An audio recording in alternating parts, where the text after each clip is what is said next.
Can you fly freely, or can you jump and not fall back? No, thanks to gravity. So if you want to fly to the outer space and jump as high as you want, too bad, you are here on Earth. Does only the Earth have gravity? No, in fact, all objects with mass have gravity, but because their mass is so small, we cannot feel the force of the gravity. So if you jump, the gravity of the Earth pulls you back to the Earth, but the gravity of your body pulls the Earth to you, but with less force. Then what if everyone jump at the same time at the same place? Will the Earth move? No, the mass of the Earth is much bigger than everybody on Earth. Let's say there is 8 billion people and all of them is 60 kilograms. So the total is 480 billion kilograms. That is 480 followed by 9 zeros. Earth, in the other hand, is 6 septillion kilograms.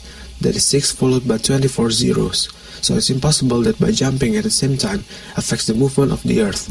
More mass equals more gravity, and less mass equals less gravity. So what is gravity? If you are here for the simple answer, here it comes. NASA defined gravity as the force by which a planet or other body draws an object towards its center. That means that gravity is a force that draws object towards another object with more mass. But if you want the other answer, we have to take a look back in time.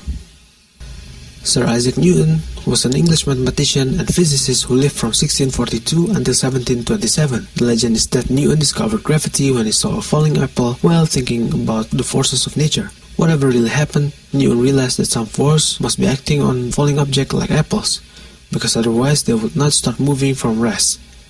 Newton also realized that the moon would fly away from Earth in a straight line tangent to its orbit.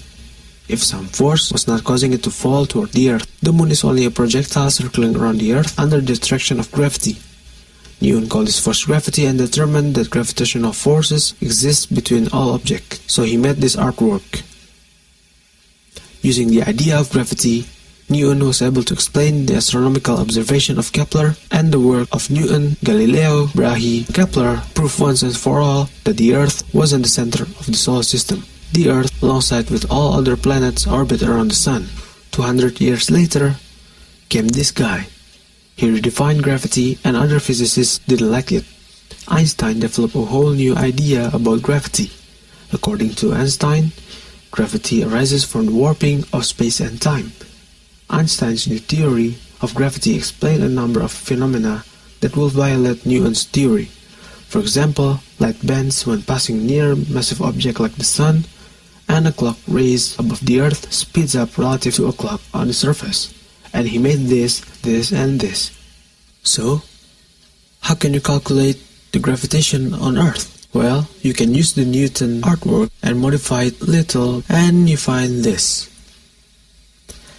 You can put the universal gravitation constant times the mass of the Earth divided by the radius squared of the Earth. And if you are too lazy to look it up on the internet, you can use a pendulum.